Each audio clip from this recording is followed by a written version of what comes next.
नमस्कार सर्व रसिक श्रोते दादांवर आम्हा सर्वांवर प्रेम करणारे हे सर्व कुटुंबीय, कारण आज हा कौटुंबिक संवाद आहे दादा. प्रकट मुलाखत जरी असली तरी ज्या मातीतून ही मुलाखत होती आहे, कधी काळी तुम्ही कॅलिफोर्निया असेल, अमेरिका असेल, मोठमोठे जर्मनी सारखे देश फिरून आलेत आणि आज डायरेक्टली कानशिवनी सारख्या गावामध्ये आभाळ उंची लाभलेलं व्यक्तिमत्व काय असावं, ज्यांची आभाळ उंची आहे मात्र नाळ आणि नाती जमिनीशी जुळलेली आहे. दादा कॅलिफोर्निया असेल, अमेरिका असेल, इतक्या मोठ्या मैफिली करून आलेत, पण कानशिवनी सारख्या गावात आल्यावरही चेहऱ्यावरचं हसू जरासं काही खाली होऊ नये. वा क्या बात आहे दादा. खऱ्या अर्थानं दात तर तुम्हालाच द्यावीशी वाटते.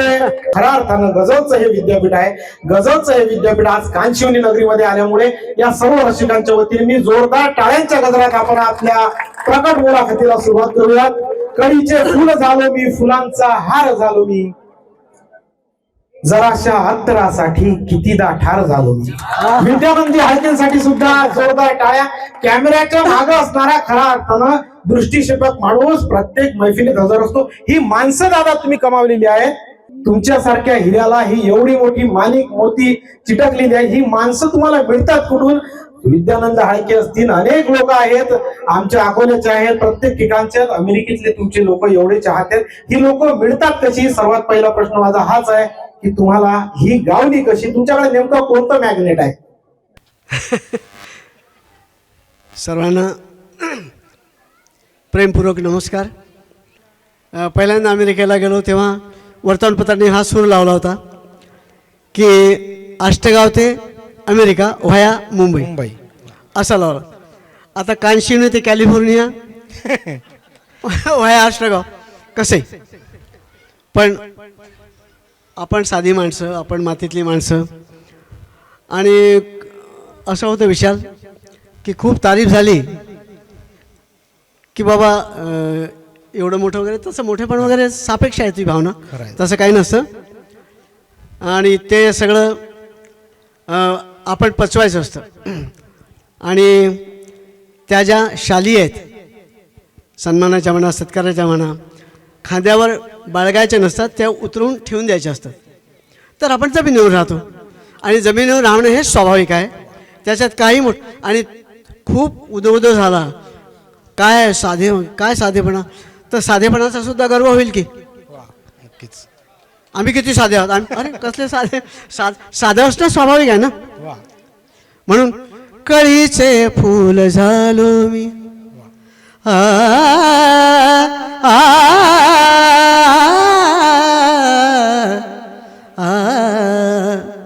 कळीचे फूल झालो मी, फुलांचा हार झालो मी.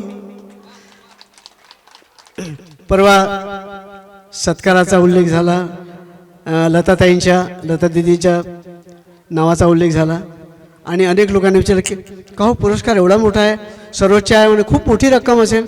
अरे म्हटलं रक्कम किती आहे हे महत्त्वाचं नाही, तो लता दिदींच्या नावाचा आहे ही किती मोठी गोष्ट आहे. तो 10 लाखाचा आहे की 20 लाखाचा आहे ते महत्त्वाचं नाही, तो लता दिदींच्या नावाचा आहे हे महत्त्वाचं आहे. आणि कुठल्याही प्रकारची मोर्चेबांधणी न करता तो सुरेश भटांनी जे रोपटं मराठी मातीत लावलं त्या रोपट्याला, त्या गझलला मिळतोय. आम्ही निमित्त आहोत. ज्या माणसाने, ज्या गझलच्या खलिफानी ही गझल महाराष्ट्राला दिली, साहित्याचं दालन समृद्ध केलं, खरा नमस्कार, खरा सलाम त्याला आहे. आणि या पुरस्कारालाही त्याचंच नाव आहे खरं तर घेणारा मी असेल आणि तुम्ही रसिक पण आहात.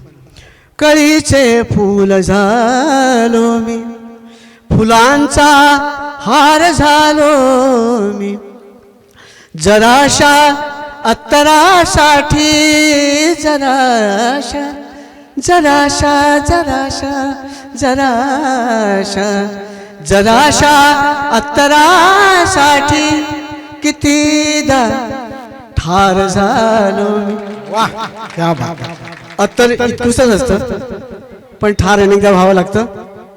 तेव्हा कुठं California, America, Paris, Dubai, Australia आठवतं लोकांना, तोपर्यंत काही नसतं आठवत. खरं आहे, खरं आहे.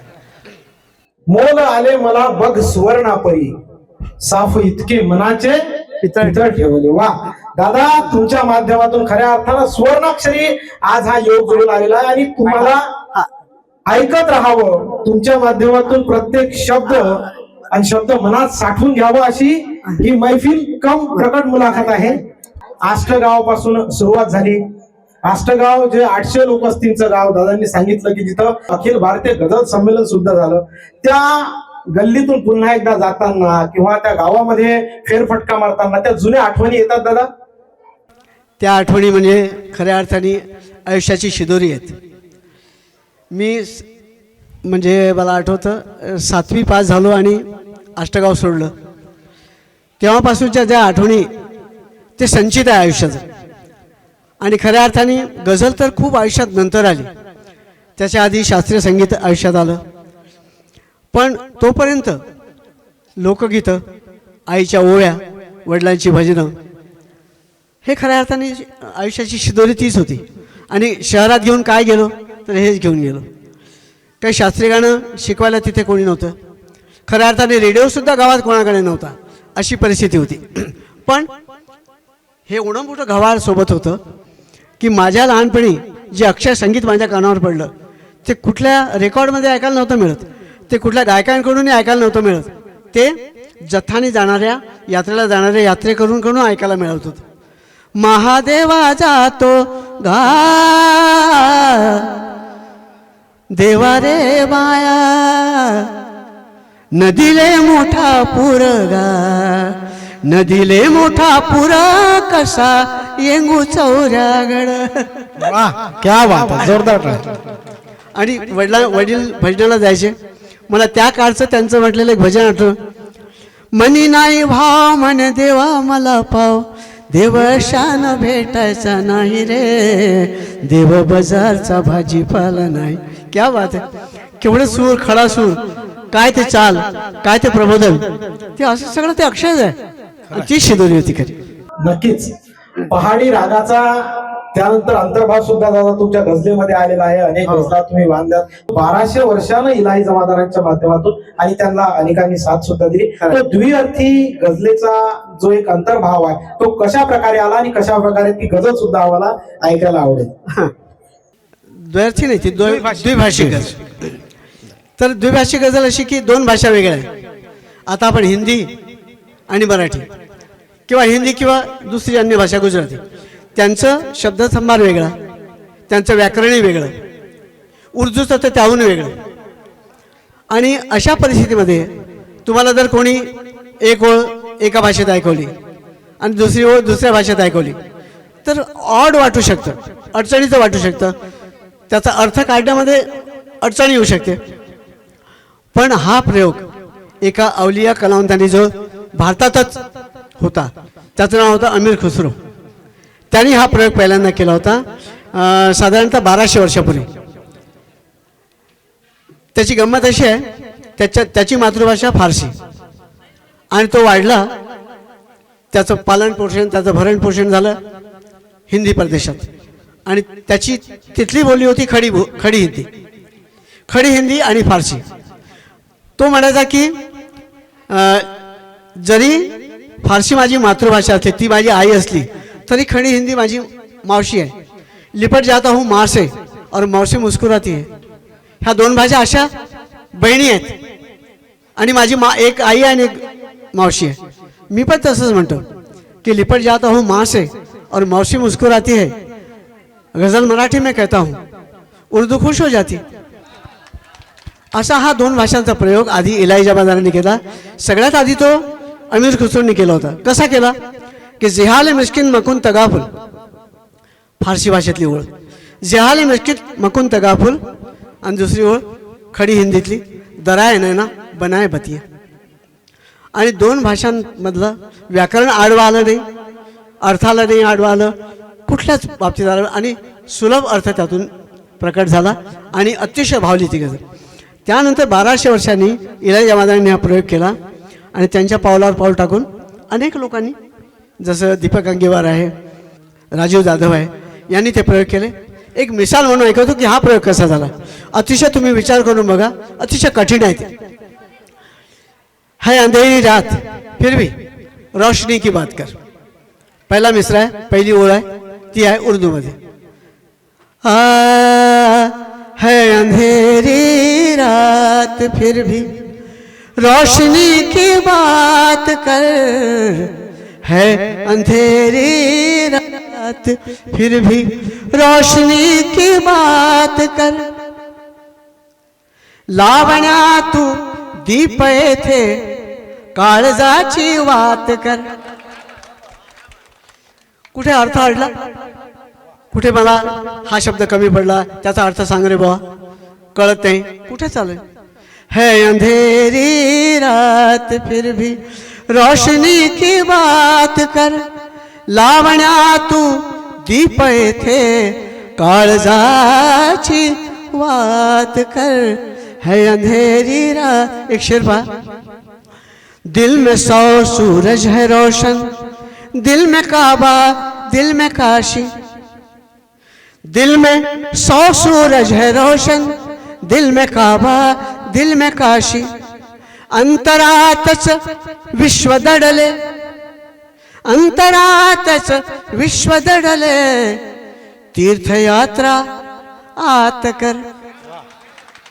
है अंधेरी रात फिर भी रोशनी की बात कर, रोशनी की बात कर. वाह, क्या बात आहे दादा. जोरदार टाळ्या होऊ द्या एकदा.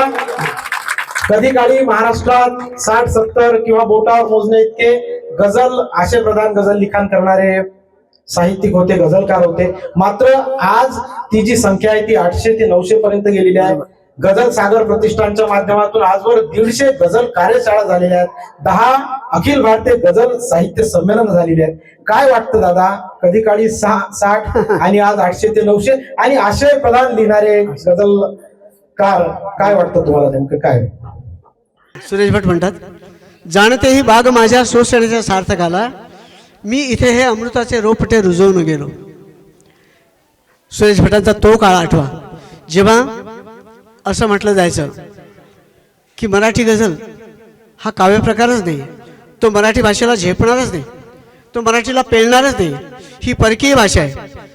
याशिवाय अजून एक भाषा वापरली गेली की हे गझल म्हणजे मराठी कवितेवरचं आक्रमण आहे. म्हणजे आम्ही तसं अशी कल्पना करायचो की मराठी गझल म्हणजे काय आहे की काहीतरी अरबस्थानातून दळादळ घोडेस्वार येत आहेत गझल घेऊन आणि कवितेला तोडत आहेत. मला सांगा, असं कधी होईल का? कुठलाही काव्यप्रकार, कुठलाही कला प्रकार दुसऱ्या कला प्रकाराला पोषक असतो, त्याला सोबत घेऊन चालणारा असतो.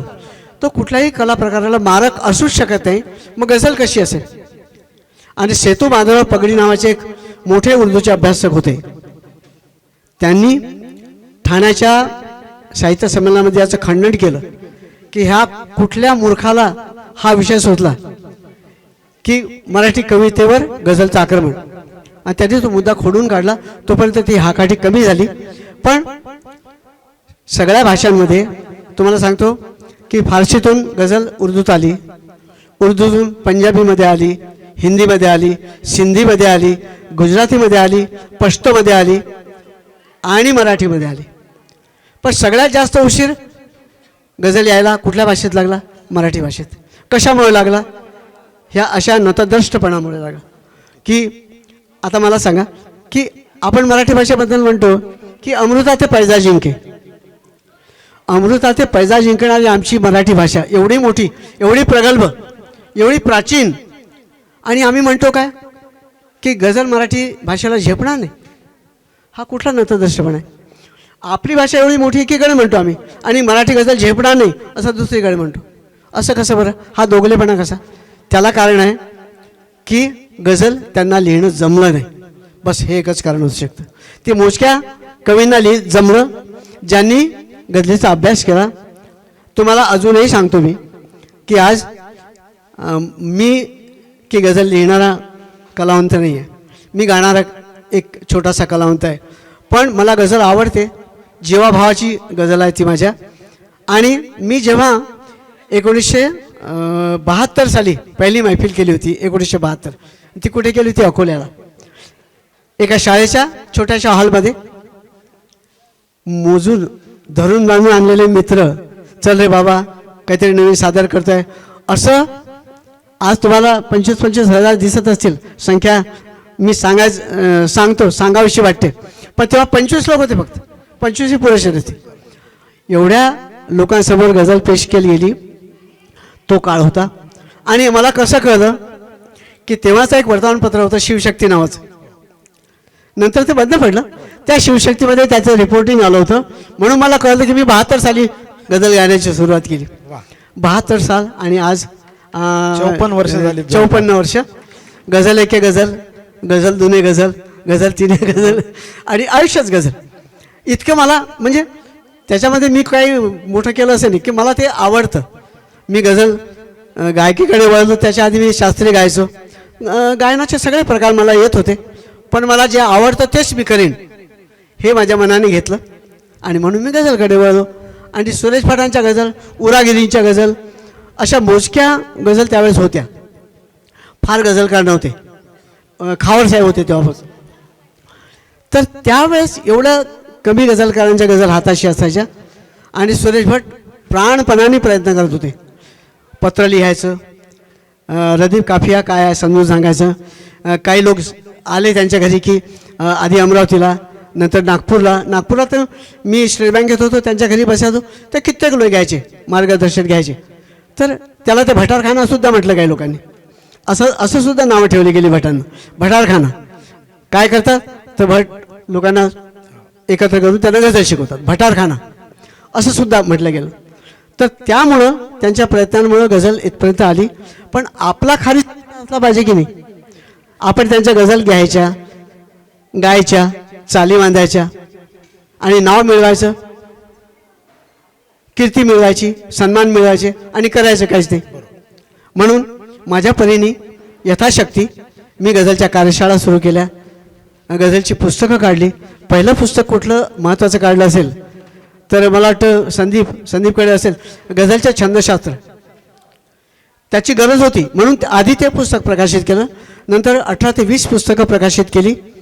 त्याच्यामुळं गझलसाठी वातावरण इतकंच आहे की त्यामुळं गझलसाठी पोषक वातावरण निर्माण झालं.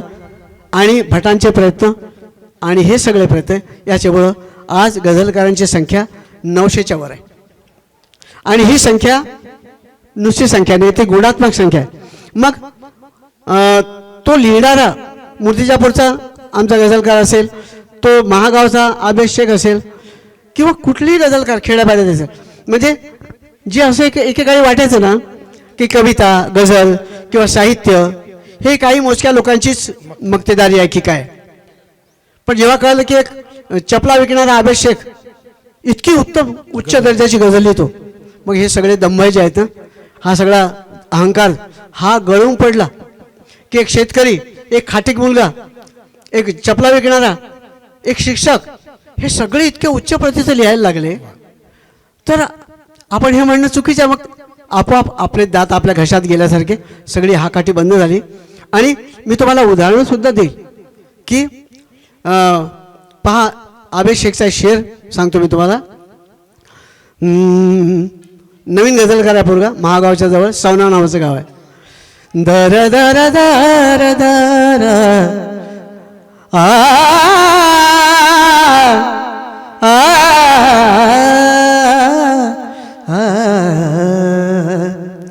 एक स्टेटमेंट केलं आहे कधी, त्याच्या पहिल्या शेरामध्ये एक स्टेटमेंट आहे की उद्देश पावलांचा जाणे पुढेच जाणे.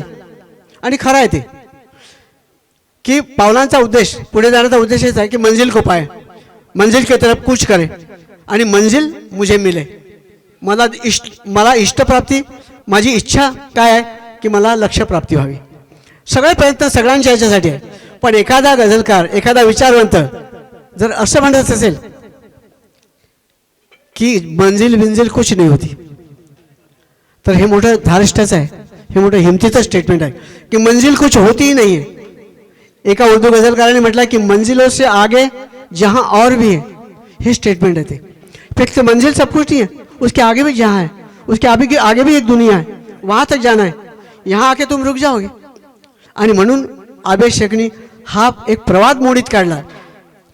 उद्देश पावलांचा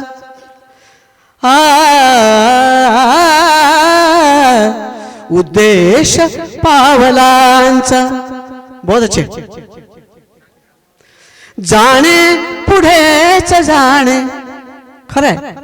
उद्देश पावलांचा जाणे पुढेच जाणे. जाणे पुढेच जाणे उद्देश पावलांचा.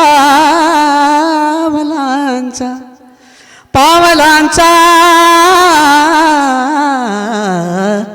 उद्देश पावलांचा जाणे पुढेच जाणे.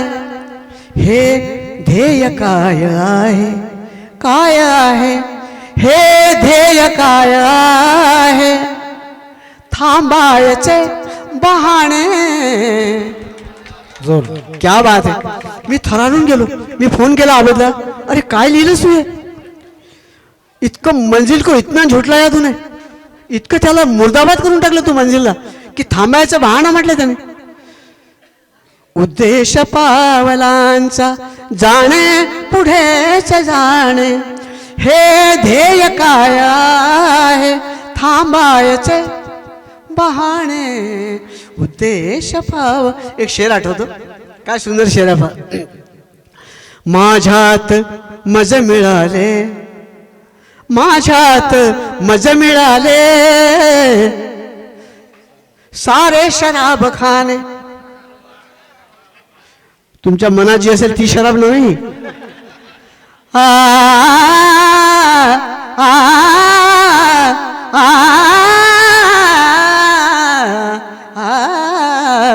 माझ्यात मज मिळाले सारे शराब खाणे. सारे शराब खाणे. माझ्यात मज मिळाले. मलाच भेटले ते. मला सापडले. सारे शराब खाणे. मी जे मध्ये मध्ये बोलतो ना हे मला आकलन झालेलं आहे म्हणून बोलतो. मी जे चाल बांधताना ते स्वरबद्ध करताना त्या शब्दांना स्वरबद्ध करताना मला जे भाव मनात तरंगले की ही शराब कुठली आहे बरं. की स्वतःच मिळालं आणि स्वतःलाच मिळालं. ही किती किती सुंदर आहे. किती छान आहे.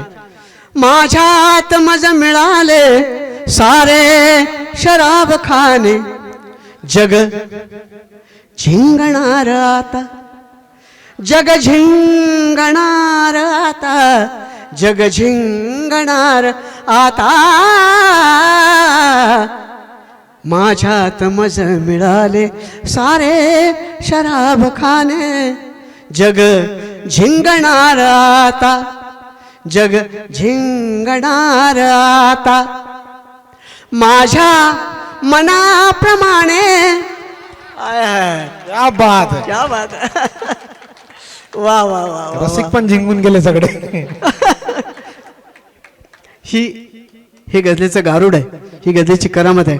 आणि ती याला मी गुणात्मक वाढ म्हणतो. गझलकारांची जी गुणात्मक वाढ आहे ती ही आहे की कुठल्या कोपऱ्यातला आहे तो, कुठल्या जिल्ह्यातला आहे तो, कुठल्या प्रोफेशनमध्ये आहे किंवा काय करतोय याच्याशी तुम्हाला काय सरोकार नाही. तुम्हाला काही घेणं नाही. त्याचा आउटकम काय आहे. त्याची फलनिष्पत्ती काय आहे. तो लिहितो काय त्याचा आउटकम बघा. फक्त तो खाटी काय की काय हे बघू नका तुम्ही.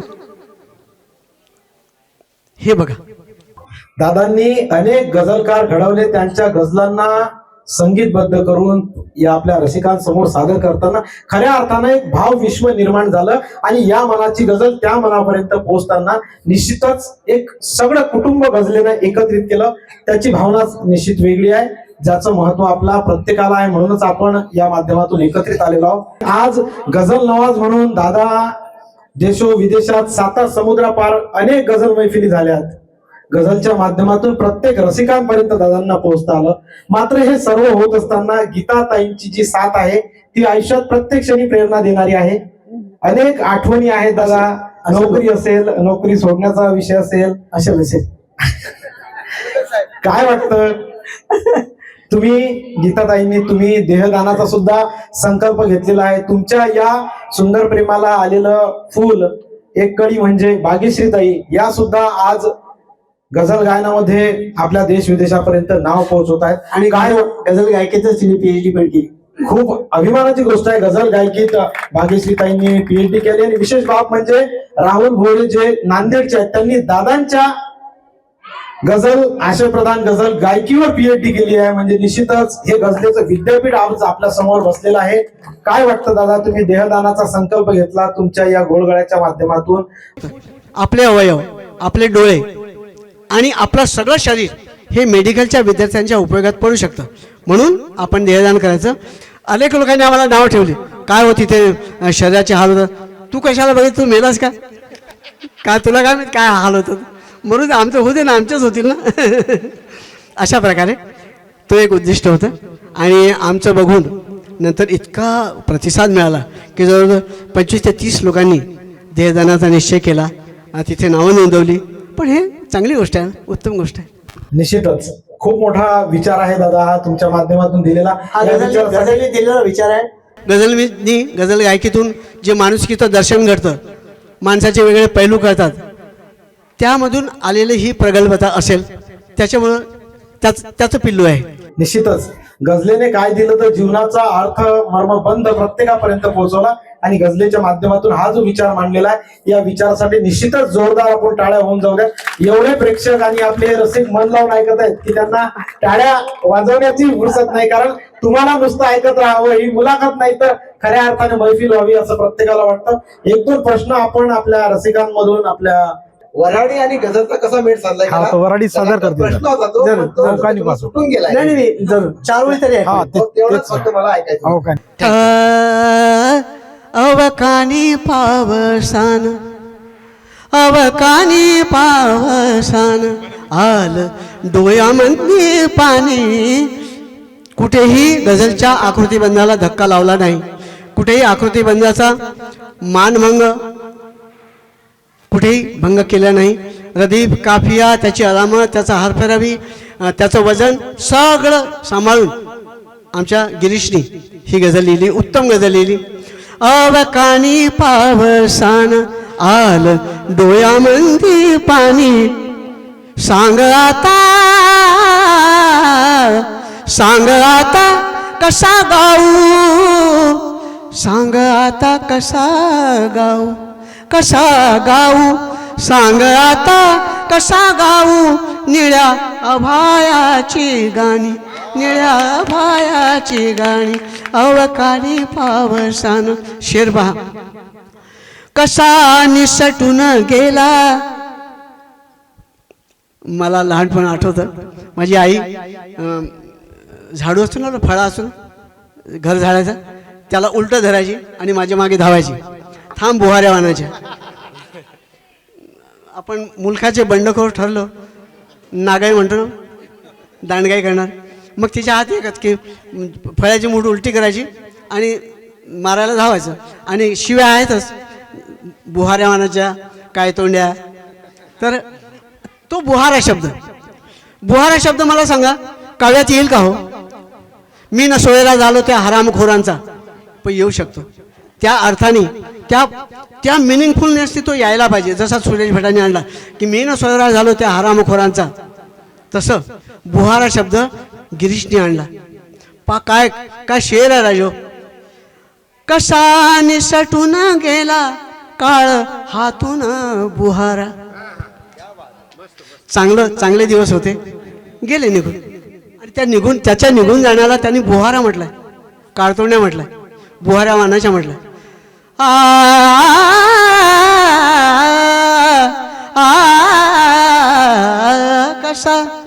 कसा निसटून गेला काळ हातून बुहारा, काळ हातून बुहारा. बाप होता तवा राजा, बाप होता तवा राजा, माय होती तवा राणी, माय होती तवा राणी. अवकानी पावसान आल डोळ्यामध्ये पाणी, सांग आता कसा गाऊ, कसा गाऊ, सांग आता कसा गाऊ. निळ्या अभायाची गाणी, निळ्या अभायाची गाणी, निळ्या अभाया. खूप छान शेर आहेत, सगळे शेर चांगले आहेत, पण पुन्हा कधी सगळे ऐकूया.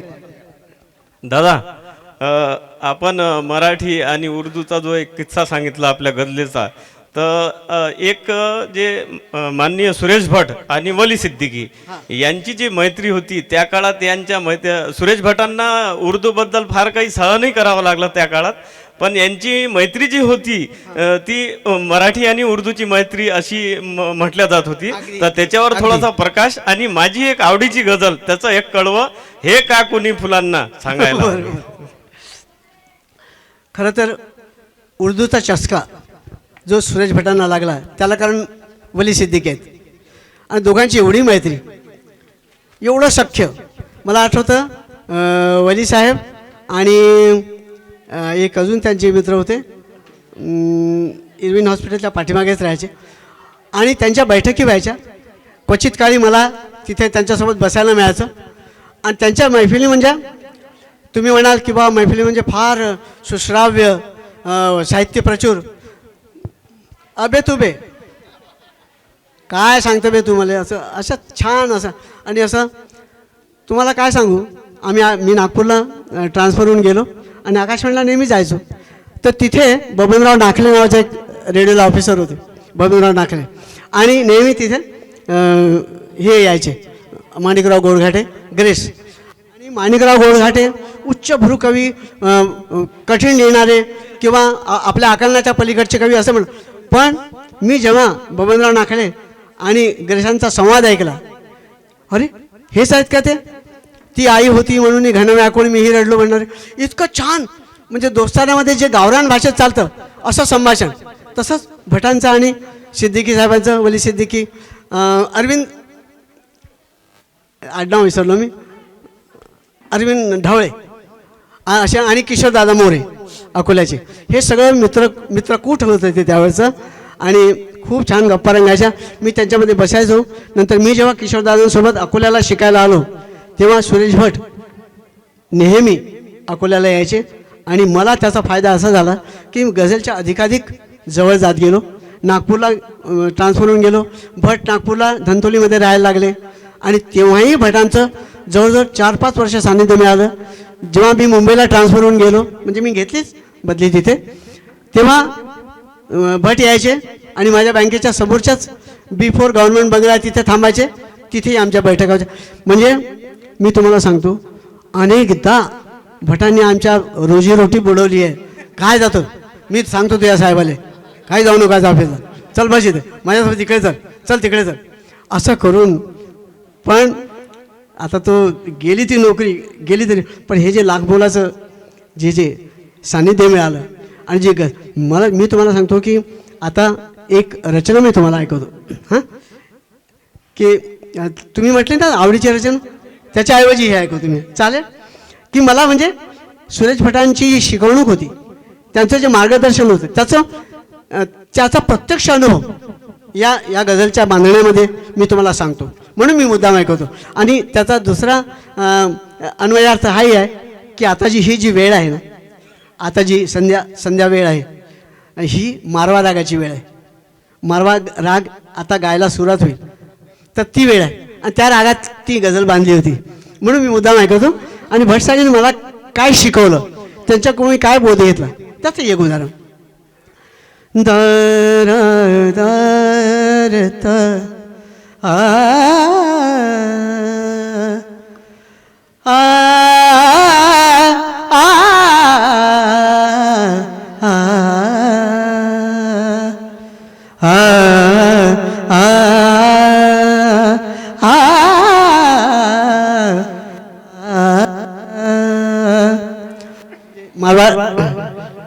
मारवा रागाचं वैशिष्ट्य सांगतो की सूर्य अस्ताला जाताना जे दुःख आहे, ती कातर वेळ आहे, ते दुःख या रागामध्ये एकवटलेलं आहे. राहिले रे अजून श्वास किती, राहिले रे अजून श्वास किती किती, जीवनाही तुझी मिजास किती, राहिले रे अजून श्वास किती. चाल नवीन नवीन झाली, भटसाहेबांना ऐकवली. भटसाहेबांना थोडंसं रागदारी हे सगळं आकलन होतं. ते म्हणाले भीमराव मला सांग ह्या रागाचा महत्त्वाचा स्वर कुठला. म्हटलं रे रिषभ.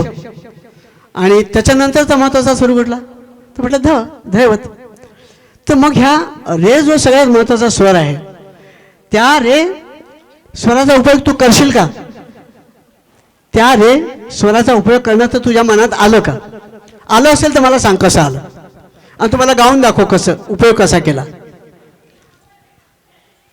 मी त्याचा विचार आधीच केला होता आणि मी इतका सुंदर विचार केला होता तुम्हाला सांगतो की राहिले रे अजून श्वास किती. भटांनी जीवनाची साक्ष काढली आणि तिथे कसं संबोधन आहे रे. राहिले रे अजून श्वास किती.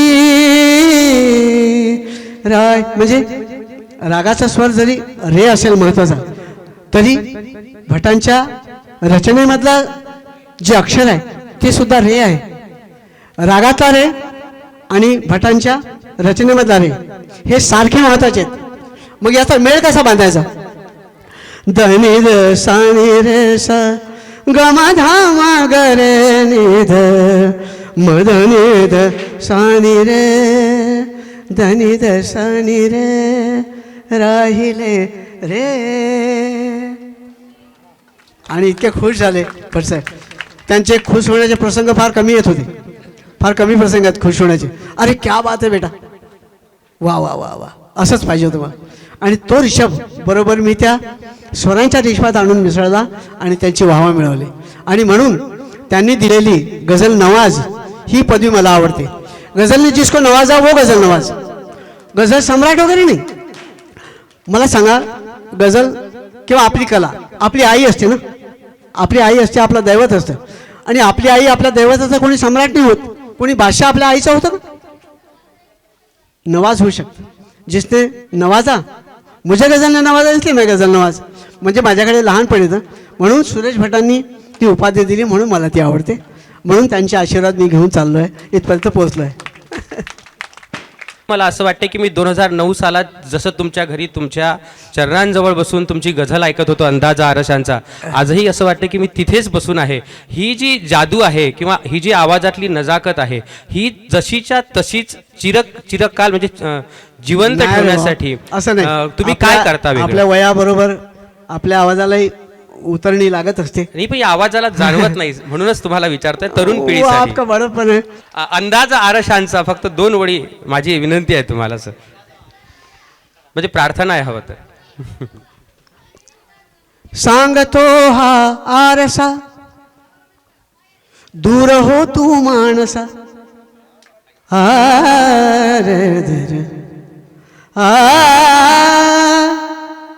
अंदाज आरशाचा वाटे खरा खरासावा. अंदाज आरशाचा वाटे खरा खरासावा. म्हणून तर मी म्हणतो दूर हो तू माणसा सांगतो हारसा. त्याला कळलं हे काय चीज आहे, हे औलाद काय आहे त्याला कळलं म्हणून तो धिक्कारतो त्याचा चेहरा. अंदाज आरशाचा असावा बहुतेक बहुतेक माणसाचा तो चेहरा असावा. अंदाज आरशाचा वाटे खरा खरा खरा असावा. अंदाज. दादांची मुलाखत काही 1-2 तासात 3 तासात काही संपत नाही. ते षष्टपदी सारखे 6-7 तास चालू शकते दादा तुमची मुलाखत. एक आपला हा शेवटचा प्रश्न घेऊ. दादा एक प्रश्न आहे की ज्या वेळेस ज्ञान सम्राज्ञी लता मंगेशकर पुरस्कार हा जाहीर झाला आपणाला त्यावेळेस आपल्या आणि गीताताईच्या चेहऱ्यावरील भाव काय होते. आता काय सांगायचं, आम्ही दोघंही एकमेकाकडे टकमक बघत होतो नुसतं. ये क्या हुआ, अरे ये क्या हुआ असं. गझलेसाठी वाहिलेलं हे 54 वर्षांचं आयुष्य दादा. लता मंगेशकरांच्या नावानं पुरस्कार जाहीर झाल्यानंतर, तो पुरस्कार मिळाल्यानंतर आयुष्य त्यावेळी सार्थक. मला सांस्कृतिक मंत्र्यांचा फोन आला, त्यावेळी मला मनाई केली की आमच्या वहिनीला सुद्धा ही वार्ता सांगायची नाही, जोपर्यंत प्रेस कॉन्फरन्स होत नाही तोपर्यंत सांगायची. आणि कसं कसं मी मनात दाबून धरलं की नाही सांगायचं नाही सांगायचं नाही सांगायचं. आणि शेवटी प्रेस कॉन्फरन्स आणि मग सांस्कृतिक मंत्र्यांचा पुन्हा फोन आला, आता सांगा म्हणे. म्हटलं आता काय सांगू, आता ऐकलं तिने.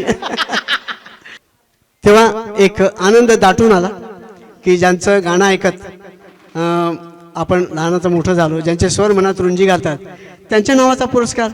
मग खरं तर ह्या पुरस्कारावर, ह्या सन्मानावर नाव सुरेश भटांचं असायला पाहिजे. आणि मग मला दूरदर्शनचे आले लोक घरी, त्यांनी मला भावना विचारली माझी. तर मी फक्त 3 वाक्य उच्चारले, कोण काय वाटतं तुम्हाला आणि काय कराल तुम्ही आता यावेळेस. म्हटलं मी हा सन्मान माझा नाही आहे, मी अर्पण करतो आहे सगळ्यांना. फक्त तेवढे 3 वाक्य तुमच्याशी बोलतो की ज्यांनी जीवन दिलं, जगणं दिलं ज्यांनी, त्या बाबासाहेबांना, ज्यांनी गझल दिली त्या सुरेश भटांना, आणि ज्यांनी दाद दिली त्या रसिकांना मी हा सन्मान अर्पण करतो. मग एवढी याच्या अर्थ काय आहे असं होतं. खऱ्या अर्थानं गझलनवाज भीमरावजी पांचाळे आदरणीय दादांनी सांगितलंच की हा जो पुरस्कार आहे तो अर्पण डॉक्टर बाबासाहेब आंबेडकर, सुरेश भट आणि आपल्या सर्व रसिकांना दादांनी केलेला आहे. आता पुढील आयुष्यातील स्वप्न दादा नेमकं काय आहे, तुम्हाला गझलेचं गुरुकुल सुरू करायचं आणि अनेक गझलकार अजून घडवायचे. गझल काही एवढ्यावर थांबणारी नाही, आपल्या माध्यमातून प्रत्येकापर्यंत ही गझल पोहोचलेली आहे. आता स्वप्न काय आहे, आणि गरिबाच्या लग्नाला या गझलेने आम्हाला या मैफिलीचा प्रकट मुलाखतीचा शेवट करायचा. बरं बरं बरं. स्वप्न वगैरे देखावे बघण्याचे वय निघून गेले, स्वप्नांवर झुलण्याचे वय निघून गेले असं म्हणायचं आहे. पण असं म्हणायचं काही कारण नाही. कारण जरी असं वाटत असलं, असं वाटतं की गाणं आता थांबवलं पाहिजे.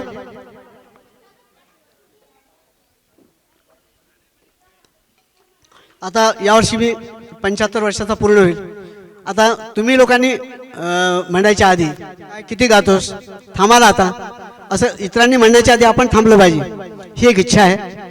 आवाज जोपर्यंत नीट चालतो, आवाज उतरणीला लागत नाही, जोपर्यंत आवाजाचा टिकाव व्यवस्थित आहे तोपर्यंत गायचं.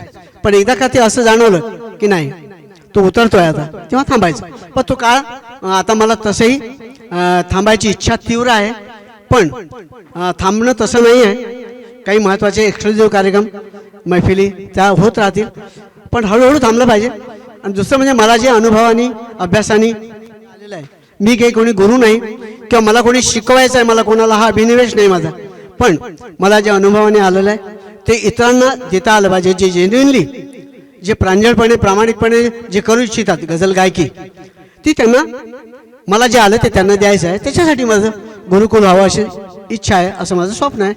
ते पूर्ण होईल किंवा होणार नाही, पण ह्या मार्च नंतर मी आपलं घरी त्याचं एक इम्प्लिमेंटेशन सुरू करणार आहे.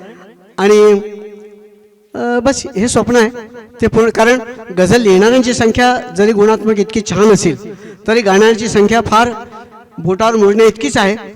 आणि एकटा भीमराव पांचाळे पूर्ण पडण्यासारखं नाही आहे. अनेक भीमराव पांचाळे किंवा माझ्यासारखे गझलला चाली लावून, गझलला स्वरबद्ध करून लोकांसमोर, रसिकांसमोर पेश करणारे अनेकानेक व्हायला पाहिजे. त्यांनी गझल अधिकाधिक पुढे गेली पाहिजे, गझल मोठी झाली पाहिजे. कारण गझल मोठी झाली की आपण आपोआप मोठे होतो, हे ते सूत्र आहे. गझलच मोठी झाली पाहिजे. त्याचे नुमाइंदे जे आम्ही आहोत, लिहिणारे असो की गाणारे असो, आम्ही नुमाइंदे आहोत. आम्ही नुमाइंदे आपोआप मोठे होतो जर गझल मोठी झाली. जर कोणी स्वतः मोठं व्हायला लागला गझलपेक्षा तर मग काही खरं नाही. म्हणून आम्ही म्हणतो की आमच्यासाठी ग हा गणपतीचा असेल, ग हा गलबताचाही असू शकेल, पण ग हा गर्वाचा नाही, तो गझलचा आहे. गर्वाचा कधी असू शकत नाही, तो आमच्यासाठी गझलचा आहे. आणि कारण ती माणुसकीची भाषा, माणसाची भाषा, माणसाच्या उत्थानाची भाषा, समतेची भाषा आणि उद्धाराची भाषा बोलते. मीर तकी मीर, गालिब साहेब, ते निदा फाजली, ते सुरेश भट, ते आताचे आपले मराठी गझलकार, सगळे सामोपचाराचा समतेचा भाव घेऊन चालले आहेत. म्हणून गझलला मरण नाही, गझल अक्षय आहे. निश्चितच गझलेला कधीही मरण येणार नाही. दादांनी प्रत्येकाला गर्व वाटावा, असा अभिमान वाटावा असं कार्य केलेलं आहे, पण त्यांना मात्र कधी गर्व आला नाही. तुम्ही लहान लहान खेळातल्या प्रत्येकाला नावानं ओळखता. तुमच्याकडे तो गुण आहे दादा, आणि तुम्हाला एकदा चिटकलेला माणूस फेविक्विक सारखा आहे.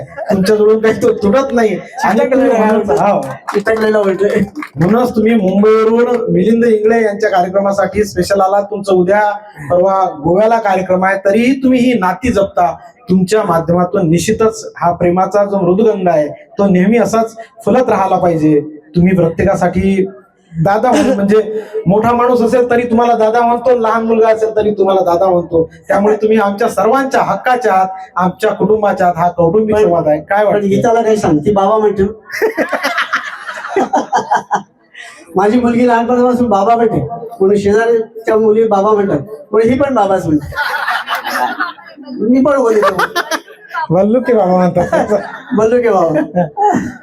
नंतर थोडं मॉडिफिकेशन झालं, बल्लू के बाबा, मग बल्लू की माँ असं झालं.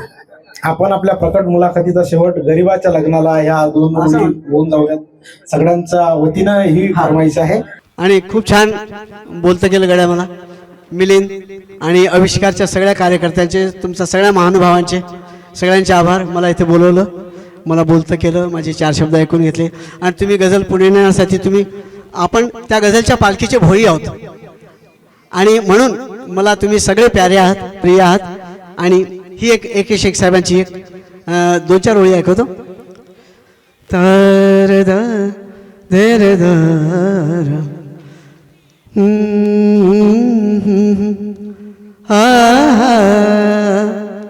अंतरी माझ्या जरी आकांत आहे, चेहरा माझा तरीही शांत आहे.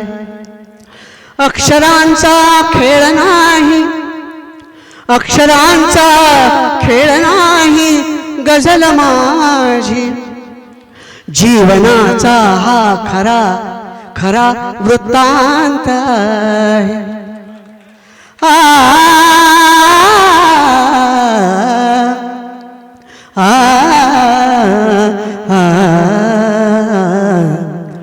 गरीबाच्या लग्नाला नवरी गोरी काय काळी काय. गरीबाच्या लग्नाला नवरी गोरी काय काळी काय. अनेकांनी मला नावं ठेवली की कवितेमध्ये किंवा तुमच्या गझलमध्ये हे काय महाग आहे, लग्न, नवरी गोरी काळी असे काय कवितेचे शब्द असतात काय. अरे म्हटलं सर्वसामान्यांची भाषा आहे, आणि कवितेमध्ये अशी भाषा येत नसेल तर त्या कवितेचं करायचं काय. सर्वसामान्यांचं दुःख जर कवितेत उमटत नसेल तर काय चाटायचं त्या काव्याला, त्याचं करायचं काय, लोणचं घालायचं. म्हणून आलं पाहिजे, सगळंच आलं पाहिजे. आम्हाला चंद्र चांदणे, हवेची झुळूक सगळंच हवं आहे. प्रेम, झुडपांच्या मागे सदाफुली दोघांनाचे तेही पाहिजे, पण महागाई पण तेवढीच महत्वाची आहे. सगळंच महत्वाचं आहे. जगण्यात जे जे घडतं, जे जे वाट्याला येतं ते सगळं महत्वाचं आहे, आणि ते काव्यात आलं पाहिजे. त्या अट्टहासाने ही गझल बांधली. बाच्या लग्नाला नवरी गोरी काय काळी काय. महागाईने पिचलेल्याना, महागाईने पिचलेल्याना होळी काय दिवाळी काय. गरिबाच्या लग्नाला नवरी. आमचे घनश्याम मेंढे आहेत, हजर लिहितात, ते पुण्याला राहतात. ते म्हणाले की फार जड होतो गरिबाचं लग्न, नवरी गोळी, महागाई, त्याने पिसणं फार जड होतं ना, थोडं हलकं करा ना त्याला, गझलच्याच भाषेत हलकं करा. तर म्हटलं तुम्ही करा. मग त्यांनी हलकं करून दिलं, एक शेर दिला. तो कसा होता बा. गरिबाच्या लग्नाला नवरी गोरी काय काळी काय. आणि ते म्हणतात नकटीच्या लग्नाला विघ्ने 17 काय 18 काय. नकटीच्या लग्नाला विघ्ने 17 काय 18 काय. पत्नीच्या हातात खेळणे, पत्नीच्या हातात खेळणे, भवरा काय अन नवरा काय, गरिबाच्या लग्नाला नवरी गोरी काय, गोरी काय, काळी काय, गोरी काय. धन्यवाद धन्यवाद. गान सम्राज्ञी लता मंगेशकर संगीत क्षेत्रातील सर्वोच्च पुरस्कार प्राप्त दादांच्या या प्रकट मुलाखतीच्या माध्यमातून आपण अंतरंग त्यांचं निहाळण्याचा प्रयत्न केला. दादांची मुलाखत काही संपू शकत नाही. दादांचं व्यक्तिमत्व एवढं मोठं आहे. आमच्या सर्वांच्या वतीनं, सर्व रसिकांच्या वतीनं तुम्हाला मनपूर्वक शुभेच्छा आणि तुम्हाला मानाचा मुद्रा.